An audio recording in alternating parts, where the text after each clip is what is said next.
Bonjour, je suis Marie Drucker. Vous écoutez Au bout de l'enquête, le podcast. On les appelle cold case, ces affaires classées réputées insolubles. Elles résistent parfois plusieurs dizaines d'années aux enquêteurs, avant qu'un indice oublié, un témoignage inespéré ou une expertise scientifique innovante permettent de retrouver la trace des coupables. Le 12 novembre 2001, dans un petit village de 500 habitants des Pyrénées, une femme de 78 ans, Marguerite Lagrave, est retrouvée chez elle assassinée.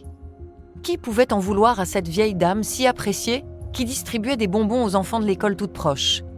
Pourquoi s'attaquer à cette femme sans histoire, sans ennemis et sans argent ? Des questions qui resteront longtemps sans réponse. Il faudra plus de 12 ans pour que la vérité éclate enfin, avec un dénouement digne des plus incroyables scénarios. Vous écoutez l'affaire Marguerite Lagrave, première partie.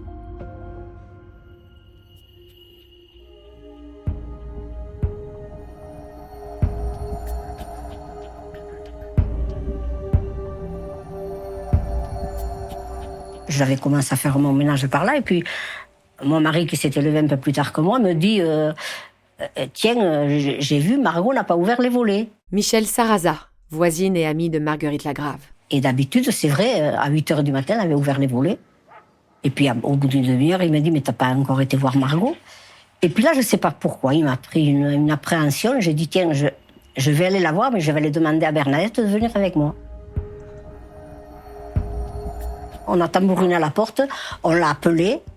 Margot, mais elle nous répondait pas.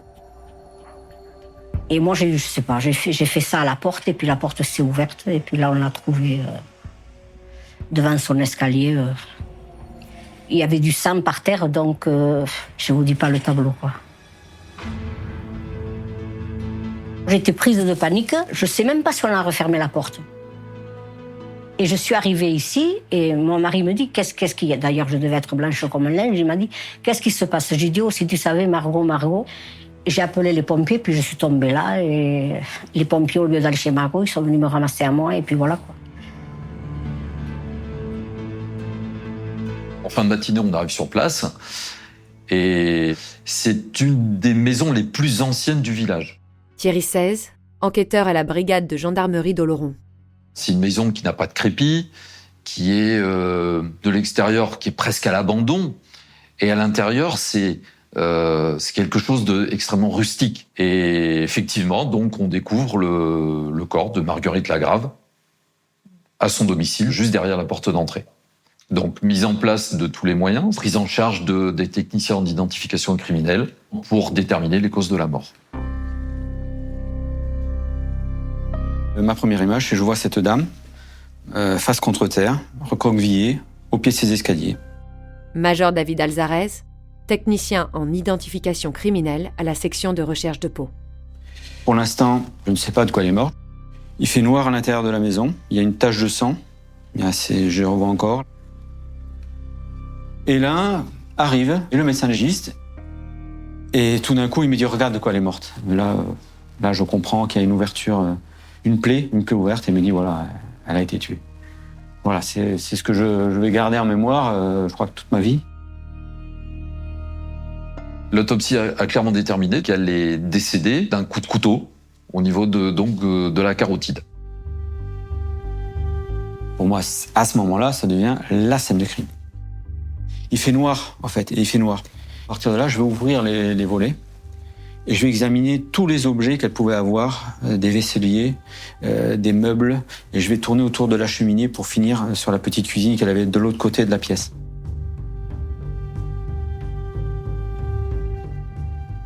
La première idée, je veux dire, qui nous vient tout de suite, c'est la maison a été fouillée minutieusement. Au fur et à mesure que je vais examiner tous les objets, je me rends compte que tout a été touché. En fait, il y a du sang. Par exemple, il y a une tasse blanche. Et je vais remarquer que l'individu va avoir soulevé la tasse et avoir maculé du sang qui est du sang de la victime à l'arrière de la tasse, mais va l'avoir remise. Il va fouiller le tiroir, va regarder en dessous rapidement, il va y avoir du sang sous les papiers, mais va refermer. Les placards ont été ouverts, fouillés à l'intérieur, tout va avoir été touché, mais va systématiquement refermer. Ça veut dire donc, dans la chronologie, que malheureusement, la victime a été tuée, Et la maison a été fouillée après. C'était quelqu'un qui cherchait quelque chose de vraiment précis, quelqu'un qui avait du temps.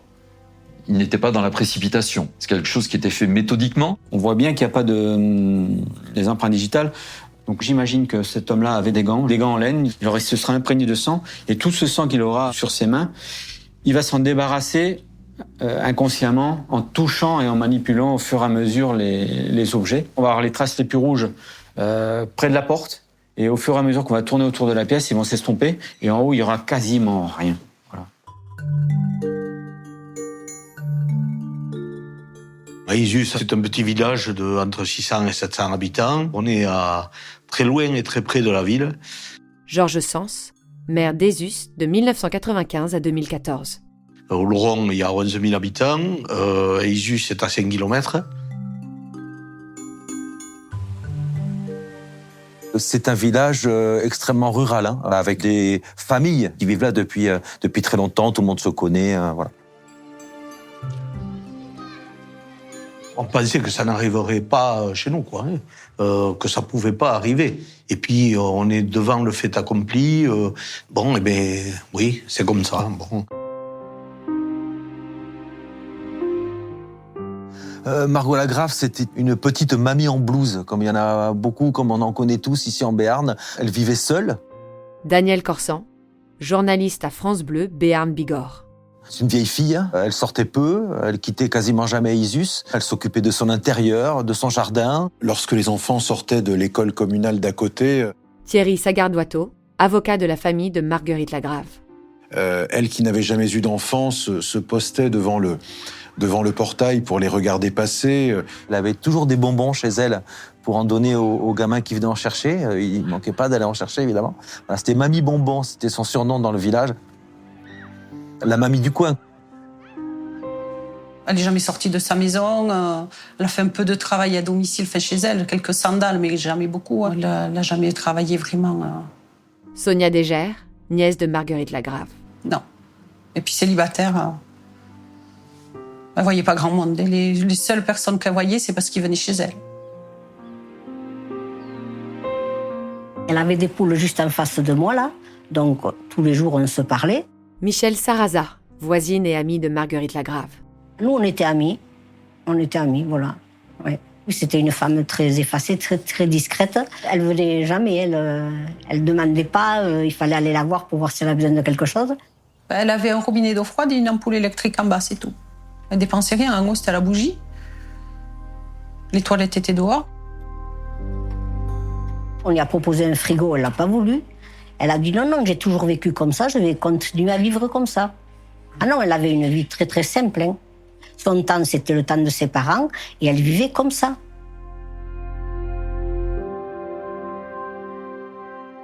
Les gens, et même nous, enquêteurs, on ne comprenait pas pourquoi on avait tué cette personne. Thierry XVI, enquêteur à la brigade de gendarmerie d'Oloron. Quel était le motif de ce meurtre? C'était quoi? C'était une personne qui vivait chichement, elle n'a fait jamais parler d'elle. C'était la question de départ. Pourquoi? Et c'est, je pense aussi, ce qui a traumatisé les habitants d'Esus.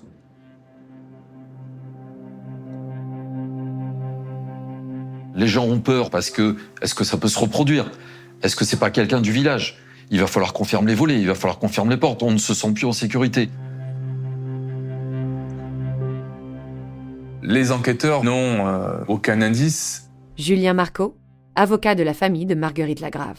Aucune trace ADN, aucun élément d'identification qui leur permettrait de mettre un nom sur le meurtrier de Margot.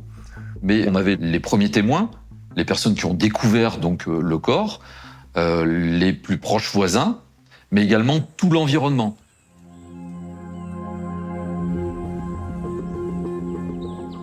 Le soir, là, c'était le 11 novembre, donc. On a parlé, elle est venue fermer les poules, elle était contente, elle avait vu sa nièce, tout ça. Et donc, elle est partie chez elle, moi, je suis rentrée, on a fermé. Michel Sarraza, voisine et amie de Marguerite Lagrave. On ferme les portes, on ferme les volets, on n'entend rien. Si on entend passer une voiture, mais on ne fait même pas attention, quoi.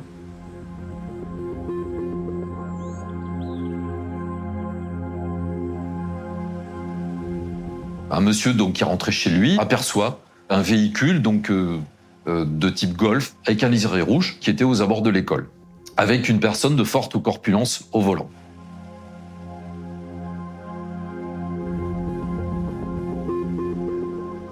Là, les gendarmes vont passer toutes les golfs du secteur au tamis et entendre tout un ensemble de possesseurs de ce type de véhicule. Donc vous imaginez la montagne de véhicules qu'il a fallu vérifier. C'est un travail de titan. Mais l'enquête ne donne pas véritablement quelque chose de très probant.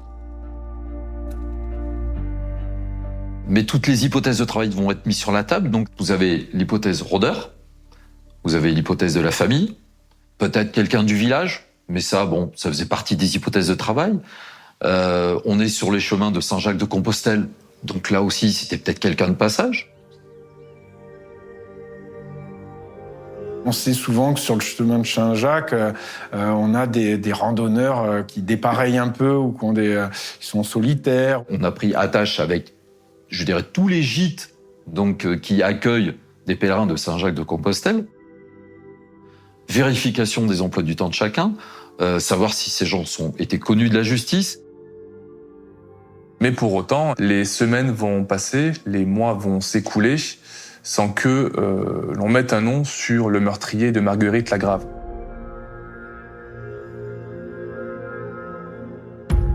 Les premières pistes ne mènent à rien, et les enquêteurs sont dans l'impasse. Mais un détail intrigue beaucoup les gendarmes. La porte de la cuisine ne présente aucune trace d'effraction. Or, Margot était méfiante et fermait systématiquement à clé le soir. Alors, a-t-elle ouvert à son meurtrier ? Le connaissait-elle ? À mesure que les mois passent, l'enquête s'oriente vers les proches de la victime.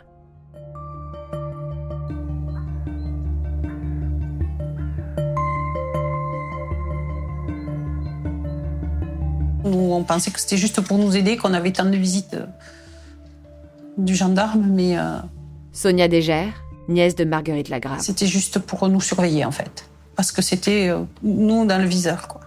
La famille, pour nous, est passée en première hypothèse de travail. Alors pourquoi ? Pour une raison très simple, c'est que comme la piste du vol est privilégiée, même quasiment certaine, ils vont se dire que c'est forcément quelqu'un qui avait besoin d'argent. Et il se trouve que les époux de Gère avaient le malheur, à cette époque-là, d'avoir des difficultés financières. Sonia, c'est la nièce de Marguerite Lagrave, celle qui lui rendait le plus fréquemment visite, qui la conduisait retirer sa pension au guichet de la banque postale. Elles étaient très proches et à ce titre, elle connaissait les habitudes de Marguerite Lagrave. Donc très rapidement, l'étau va se resserrer autour d'eux.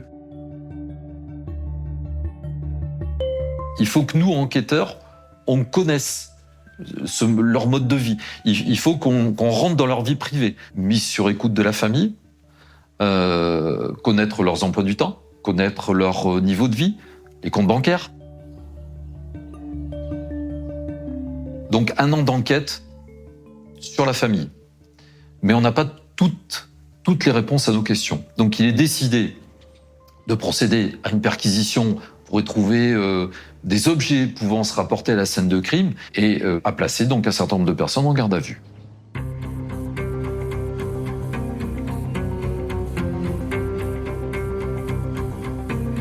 Puis ils sont arrivés à 6h du matin, l'heure légale. Hein. Mais en fait, il y avait des voitures depuis la mairie jusqu'à chez ma mère, qui habite à 500 mètres de chez moi. Sonia Dégère, nièce de Marguerite Lagrave. On avait l'impression qu'ils cherchaient des terroristes, qu'ils venaient arrêter des terroristes. Mon mari se préparait pour aller au boulot. Donc ils lui ont dit qu'il était en garde à vue, qu'il a mené. Moi aussi, j'étais en garde à vue, mais moi, je devais assister à la perquisition. C'est choquant, hein. On n'a rien demandé, on n'a rien fait. Ils viennent fouiller dans nos placards.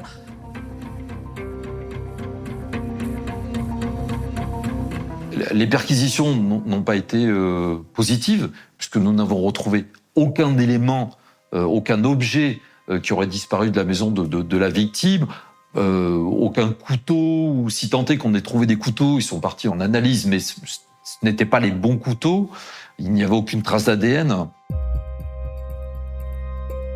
Donc on va essayer de les faire parler. Ils vont être malmenés pendant les interrogatoires. Ils veulent qu'on avoue quelque chose qu'on n'a pas fait. Ils voulaient que je dise que mon mari était rentré avec du sang. Les gendarmes, très honnêtement, objectivement, étaient persuadés que c'était lui. Mais non, il n'est pas rentré avec du sang. Et je n'allais pas avouer quelque chose qu'il n'avait pas fait. Non. On sait très bien que des enquêteurs qui sont dans une impasse, ils vont avoir tendance à mettre la pression pour essayer de les faire parler et d'obtenir des aveux. L'inspecteur s'est énervé, il s'est levé, il s'est approché de moi, il a levé la main. Il ne m'a pas tapé. Il a levé la main et là, juste à ce moment-là, je lui aurais répondu. L'enquêteur, elle était à deux doigts de le gifler tellement c'était insupportable de vivre ces soupçons. La garde à vue n'a débouché sur rien, elle n'a débouché sur aucune mise en examen et donc... Thierry Sagardoitot, avocat de la famille de Marguerite Lagrave. Si cela a été tenté, c'était sans doute la manœuvre de la dernière chance. Sonia et son mari sont remis en liberté à l'issue de leur garde à vue. Mais pour autant, ils ne sont pas innocentés. Ils en demeurent suspects aux yeux du plus grand nombre. La rumeur, une fois qu'elle est lancée, c'est catastrophique. Georges Sens, maire d'Ezus de 1995 à 2014. Parce que ça fait beaucoup de dégâts. Le simple fait d'être mis en garde à vue, on avait raison. Ah oui, c'était eux, oui. Mais... Tout le village, à partir de là, va parler de cette culpabilité et la présomption d'innocence va voler en éclats. Jusque dans la cour de récréation où les enfants de Bruno et de Sonia de Gers vont être traités de fils d'assassins. C'est quelque chose de terrible et d'insupportable. Mais bon, nous, il fallait bien qu'on avance. Comme mon mari a dit, on n'a rien fait. C'est notre maison, on paye comme tout le monde. Je ne vois pas pourquoi on partirait. Dans tous les cas, qu'on parte, c'est nous. Qu'on reste, c'est nous. Ça ne changera rien. Donc on est restés.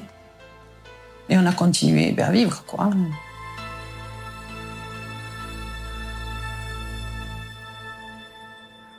Concrètement, à partir de 2002, après les auditions, c'est fini. En 2003, 2004, il ne se passe plus rien. On n'a plus aucun élément. On arrive en fin d'instruction et l'enquête, oui, il faut le dire, l'enquête est au point mort. Presque 4 ans après les faits, en septembre 2005, le juge d'instruction de Pau va signer la mort dans l'âme, une ordonnance de non-lieu parce que il n'y a pas de piste. Le crime de Margot Lagrave devenait un cold case, une affaire non résolue.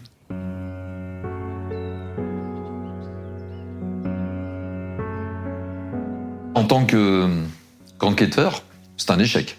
Thierry XVI, enquêteur à la brigade de gendarmerie d'Oloron. Il faut dire les choses clairement, c'est un échec. C'est un échec pourquoi ? Parce que vous avez le sentiment d'avoir mis tout en œuvre pour retrouver le ou les auteurs de ce crime. Vous n'avez rien trouvé. Cette affaire-là, elle m'est restée un petit peu sur le cœur. Major David Alzarez, technicien en identification criminelle à la section de recherche de Pau. Parce que je ne supporte pas qu'on puisse rester sans résoudre une affaire judiciaire. Alors on sait bien de dire il n'y a pas de crime parfait, mais si. Donc on se dit qu'est-ce que j'ai loupé ? Vous n'avez pas de réponse à apporter à la famille ? Qui a tué ? On ne sait pas. On ne sait pas. Ça reste une énigme. Mais moi, j'ai toujours eu espoir. Je me suis toujours dit, on va trouver. Bon, après, j'avoue que j'espérais, mais j'y croyais plus.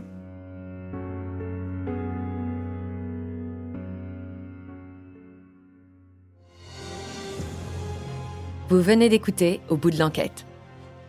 Si vous avez aimé ce podcast, vous pouvez vous abonner sur votre plateforme de podcast préférée et suivre Initial Studio sur les réseaux sociaux. Au bout de l'enquête est un podcast coproduit par Initial Studio, Enibas Productions et France Télévisions, adapté de l'émission audiovisuelle éponyme produite par Enibas Productions et France Télévisions. Cet épisode a été écrit et réalisé par Louis-Mathieu Nivos. Vous pouvez retrouver l'émission Au bout de l'enquête sur France 2 ou en replay sur France.tv. Production exécutive du podcast, Initial Studio. Production éditoriale, Sarah Koskiewicz, Astrid Verdun, assistée de Marie Agassan. Montage, Victor Benamou. avec la voix de Julie Drey.